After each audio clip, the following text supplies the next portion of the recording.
I never planned on falling for him. That wasn't why I agreed to spend the weekend at Tyler's family ranch. His parents were in Europe, and a group of us were supposed to come, but one by one they canceled until it was just me. Come anyway, Tyler insisted. My brother Nathan will be there. He's cool. I'd met Nathan twice before, a quiet presence at the edge of conversations, with eyes that seemed to hold secrets behind them. I agreed without thinking much of it. The city had been suffocating me lately, and the thought of open spaces felt like medicine. The ranch smelled of sage and sun-baked earth when I arrived.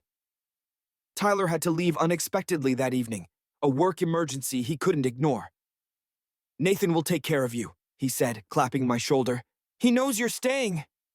I watched Tyler's taillights disappear down the long driveway, feeling suddenly like an intruder in this vast space. The main house loomed large and unfamiliar, windows gleaming amber in the setting sun.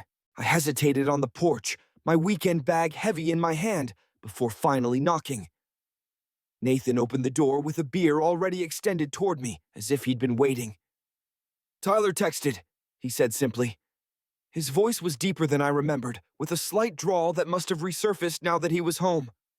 He wore a faded denim shirt with the sleeves rolled to the elbows, revealing tanned forearms corded with lean muscle. I took the beer, our fingers brushing briefly, and followed him inside. The house was all wood and leather and space, so much space compared to my cramped apartment. We talked easily about nothing important as the sky darkened outside. You ever been on a horse? He asked suddenly, eyes finding mine across the kitchen island. I shook my head, admitting I was a complete novice. A smile tugged at the corner of his mouth. First light tomorrow, then. I'll take you out. There was something in the way he said it, a gentle command rather than a suggestion, that sent a strange flutter through my chest. That night, I dreamed of galloping across endless fields, though I couldn't see who was riding with me. I just felt hands, steady and warm, guiding me forward. Dawn broke in ribbons of gold and pink across the eastern sky as I made my way to the stables. Nathan was already there, his breath visible in the cool morning air as he brushed down a chestnut mare with gentle, practiced strokes. This is Willow, he said without looking up. She's spirited but trustworthy. Just like someone else I was beginning to know, I thought, though I kept it to myself. He showed me how to approach her, how to let her catch my scent before touching her velvet nose. She needs to trust you, he explained, his voice soft in the hushed light of early morning. I watched Nathan's hands as he adjusted the saddle, noting how they moved with such certainty. I'd always been indecisive, second-guessing myself, but Nathan seemed to inhabit each moment fully. Ready? He asked, finally turning those eyes on me. I nodded, though my heart was suddenly racing. He led Willow outside, where the world was washed in golden light. Put your foot here, he instructed, cupping his hands to give me a boost. I hesitated only a moment before placing my boot in his palms, feeling his strength as he lifted me. The saddle was higher than I expected, and I gripped the horn tightly, feeling vulnerable and exposed. Willow shifted beneath me, a living, breathing mountain I was suddenly responsible for. I don't know if I can, I started to say, panic rising in my throat. You can, Nathan interrupted calmly. Take a deep breath. Feel her beneath you. I did as he said, drawing air into my lungs, trying to settle my nerves. Just as I began to relax, I felt movement behind me. Nathan, effortlessly mounting, his chest suddenly pressed against my back. What are you? I began, but my words faltered as his arms reached around me to take the reins. First-timers don't ride alone, he said, his voice close to my ear, matter-of-fact yet somehow intimate. Relax, I've got you. I couldn't see his face, but I felt everything. The steady rise and fall of his chest against my back, the slight scratch of his stubble near my temple when he leaned forward, the way his thighs bracketed mine as Willow began to move beneath us. I'd never been so aware of another person's physicality before. We started slowly, walking the perimeter of a wide pasture as the sun climbed higher. Nathan taught me how to sit, how to move with Willow's rhythm rather than against it. Your body will remember this, he said, and though he was talking about riding, the words felt weighted with additional meaning. Gradually, I relaxed into the motion, into the warmth of him behind me. We didn't speak much, but the silence wasn't awkward. It was charged, like the air before a storm, full of potential energy. As my confidence grew, so did our speed. Nathan clicked his tongue, and Willow transitioned into a trot that had me bouncing awkwardly until his hand found my hip, steadying me. "Like this," he murmured, guiding my movement. I nodded, not trusting my voice, acutely aware of each point of contact between us. His chest, his hand, his thighs. I'd never been this physically close to another man for this long. It was disconcerting how right it felt, how natural, as if we'd been crafted to fit together this way. We approached a shallow stream that cut across the pasture, water glinting in the morning light. "Should we turn back?" I asked, but Nathan just laughed, the sound vibrating through his chest into my back.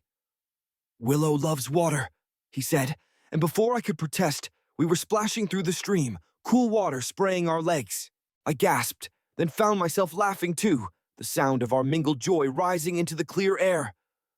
His arm tightened briefly around my waist, a gesture so quick I might have imagined it. The land opened up before us, rolling hills dotted with oak trees that cast long shadows in the morning light.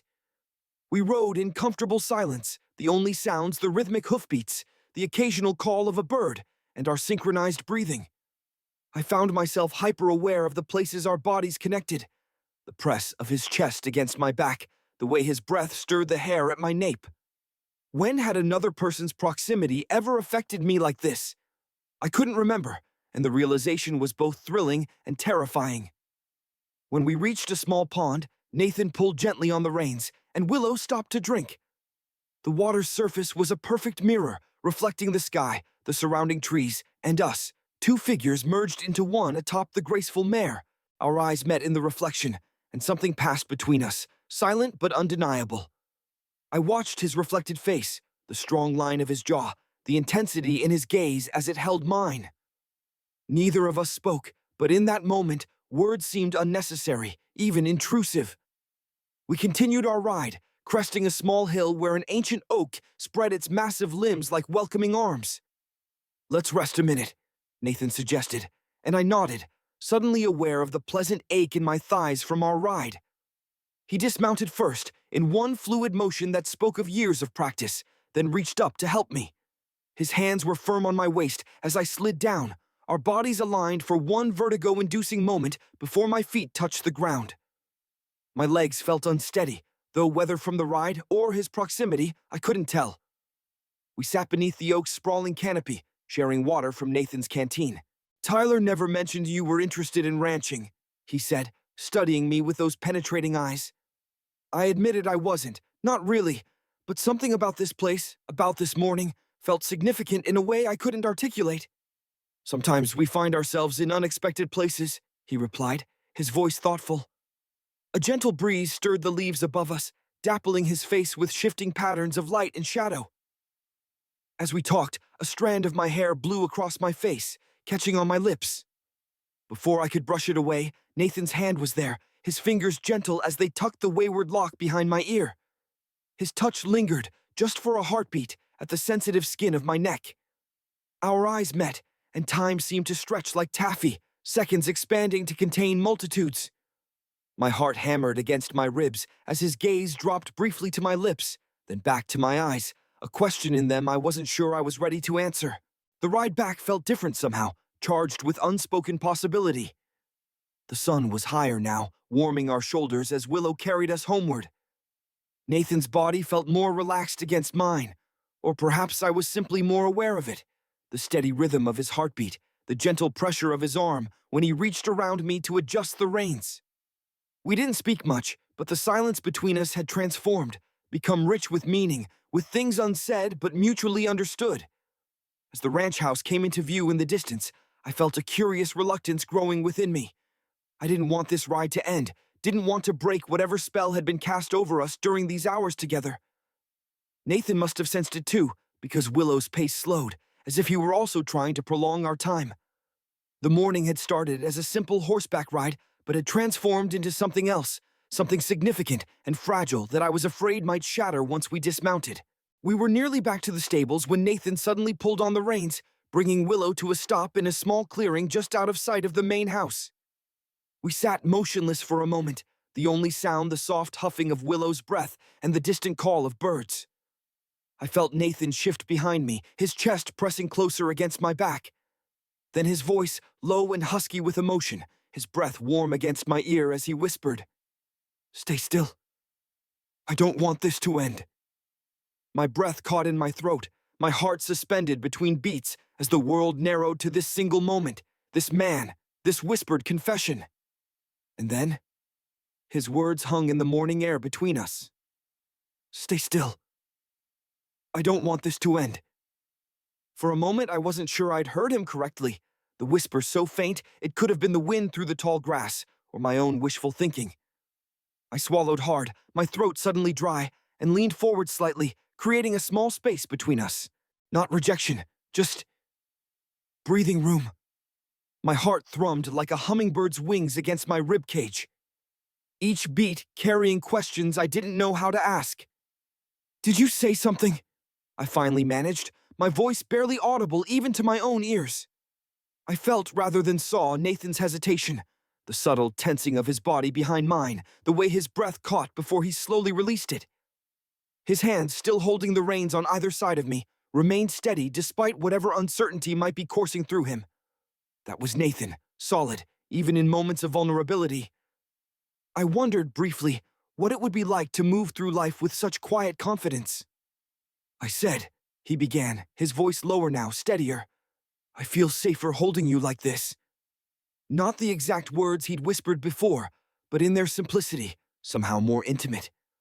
I turned my head slightly, just enough to catch a glimpse of his profile against the brightening sky. His eyes were fixed somewhere on the horizon, as if he couldn't quite meet my gaze. "Safer," I echoed, confusion mingling with the strange warmth his confession had kindled.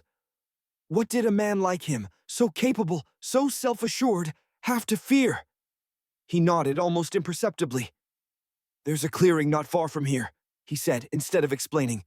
"By the old creek bed, we could—" The sentence remained unfinished, hanging between us like a bridge neither was certain would hold our weight. Part of me wanted to retreat, to steer us back to familiar ground. Banter, jokes, the comfortable distance of new acquaintances. But another part, a part I'd kept carefully locked away, wanted to know what waited on the other side of that unfinished thought. "Show me," I said finally, surprised by the steadiness in my voice. Nathan's arms tightened briefly around me, a gesture that could have been gratitude or relief, before he gently guided Willow off the main path. We rode in silence, the only sounds the rhythmic hoofbeats and the occasional call of a mourning dove. The sun had fully risen now, painting everything in shades of gold and amber. I found myself trying to memorize every detail, the warmth of Nathan against my back, the gentle sway of our bodies moving as one atop Willow, the scent of sage and sun-baked earth. The clearing appeared suddenly, a perfect circle of open space surrounded by ancient cottonwoods, their leaves shimmering silver green in the morning light. A small creek, little more than a ribbon of water over smooth stones, cut through one edge. Nathan guided Willow to a mossy spot near the water and pulled gently on the reins. "Here," he said simply, though whether he was speaking to me or the horse, I couldn't tell. He dismounted first, his boots making a soft thud as they hit the earth. When he turned to help me down, our eyes met properly for the first time since his whispered confession. Something had shifted in his gaze. A guardedness had fallen away, leaving something raw and honest in its place. His hands found my waist, strong and steady as I slid from the saddle. My legs, unaccustomed to riding, trembled slightly as they took my weight. Or perhaps it wasn't the riding at all, but the way Nathan's hands lingered at my waist, as if reluctant to break contact. My boots touched the ground, but Nathan didn't step back immediately. We stood there, faces inches apart, his hands still resting lightly on my waist, mine having found their way to his shoulders in the process of dismounting. Time seemed to slow, each second stretching into eternity as I searched his face, trying to understand what was happening between us. I'd never been attracted to a man before, or had I simply never allowed myself to recognize it? The question unfurled in my mind, terrifying and exhilarating all at once. Nathan, I began, though I had no idea what would follow his name. An apology? A confession? A question? Before I could decide, he took a small step backward, breaking our connection. Willow needs water, he said, his voice rougher than usual. He busied himself with the horse, leading her to the creek while I remained rooted to the spot, feeling suddenly bereft. The morning air felt cooler without him near, and I wrapped my arms around myself, watching as he knelt by the water's edge. I followed slowly, my thoughts a tangled mess of confusion and longing. What was I doing? What was happening here? Tyler's brother, my friend's brother, a man I barely knew. And yet it felt like we'd known each other for years, recognized something in each other that transcended conventional introduction. I knelt beside him at the creek, our knees brushing as I settled on the mossy bank. The contact, small as it was, sent a jolt through me like a current. Nathan ran his hand through the clear water, watching the ripples spread outward. I don't usually...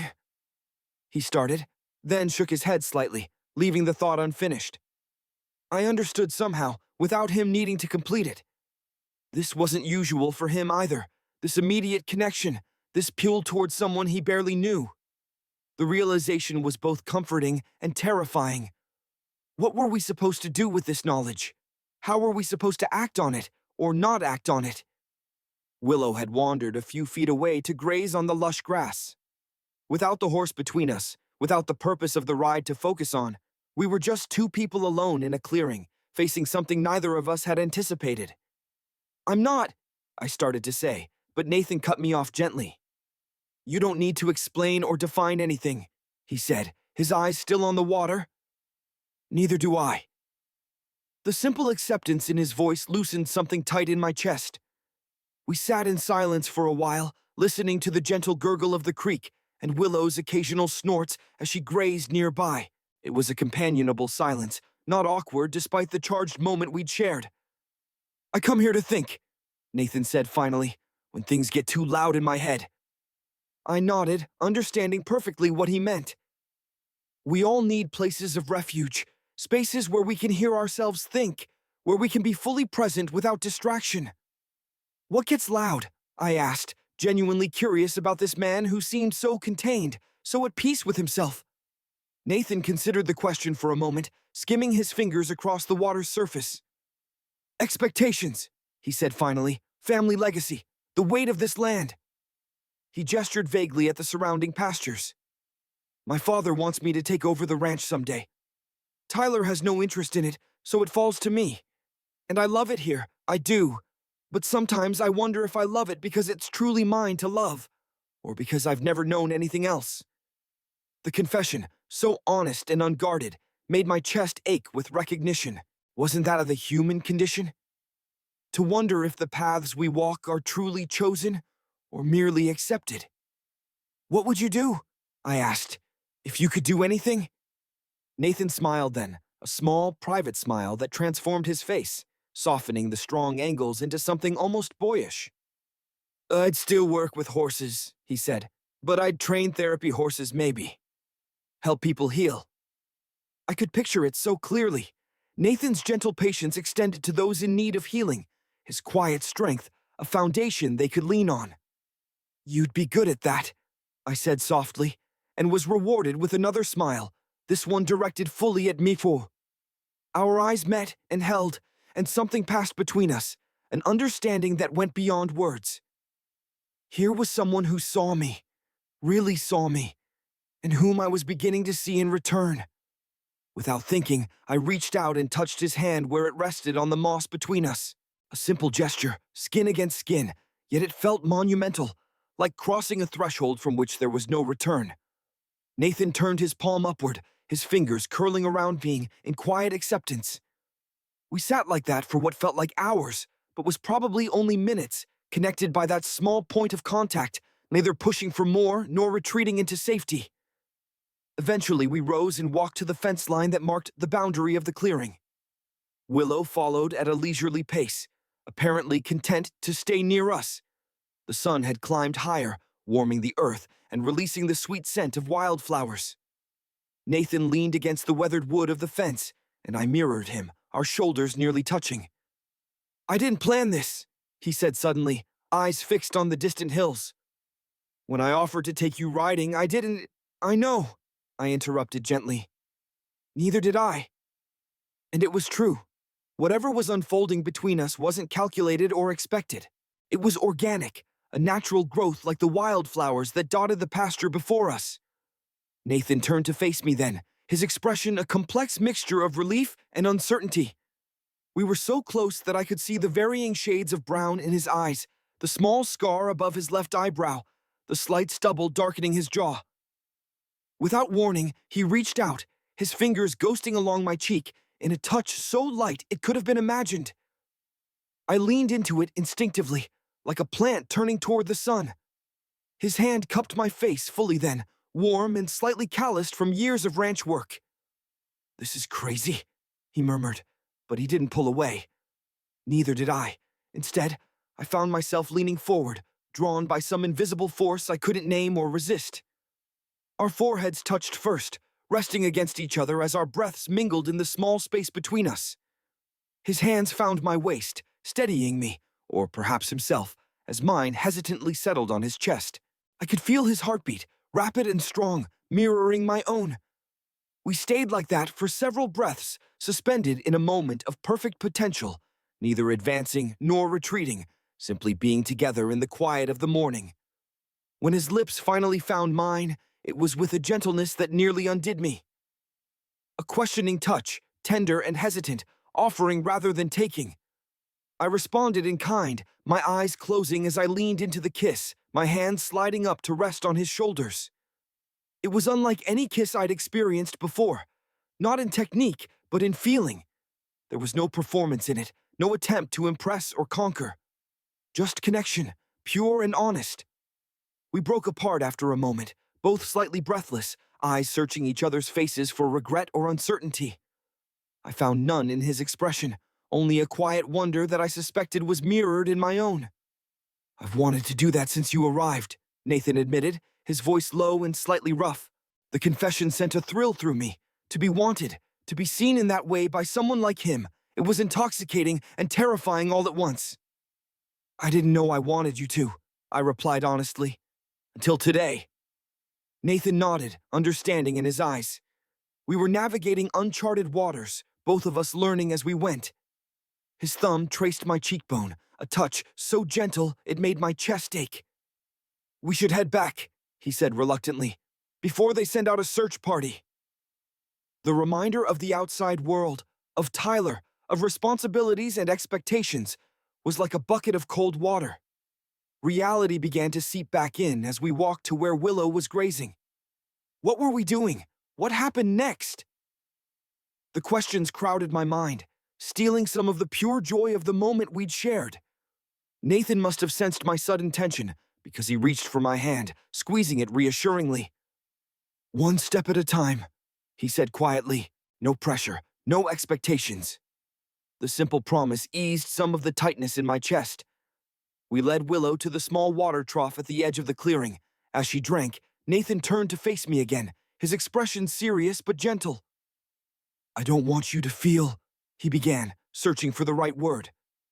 "Trapped or confused. If you want to pretend this never happened."